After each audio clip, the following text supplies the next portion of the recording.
So the point here is that, yes, indeed, there are new neurons that can be added in the adult brain, maybe even in the adult human brain. And there is some evidence that some of those new neurons are added to the hippocampus. In fact, a particular region of the hippocampus called the dentate gyrus of the hippocampus. And there's been a lot of controversy about how much neurogenesis occurs or doesn't occur, and whether or not it occurs after puberty or not. There's a whole field of people battling over this now for several decades. But one thing is very clear.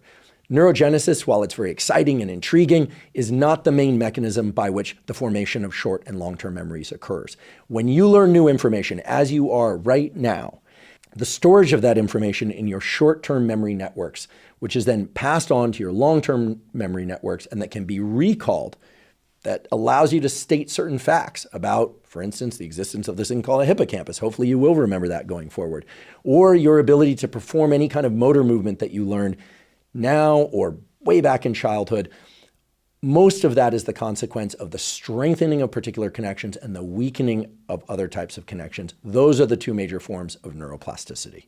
Okay, so I don't want you to get the impression that there's something wrong with my memory and that I forgot that this episode is not about short or long-term memory, but it's about working memory. And indeed, I have not forgotten. So now is where I tell you why I've been talking about short and long-term memory and the mechanisms of those. Because I want them to provide a stark contrast for what we call working memory.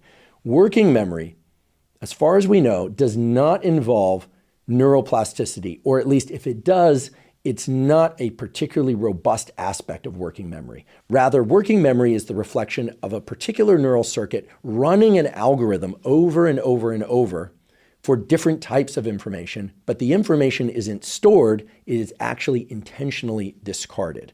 Now, what sorts of daily activities and life activities would require working memory?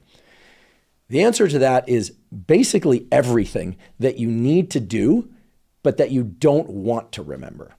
Now, what types of things would those be? Well, let's think about it. Most all of us learned at some point in our life to tie our own shoes.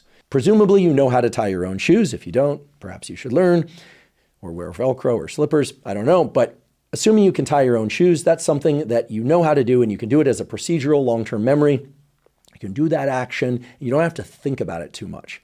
Working memory would come into play when, say, you wake up in the morning and you know that you need to head out for a jog, but you also need to make a cup of coffee first, and you need to remember where the coffee is, where your shoes are, and perhaps you're making a phone call or you're having a conversation while you need to tie your shoes, and so on and so forth.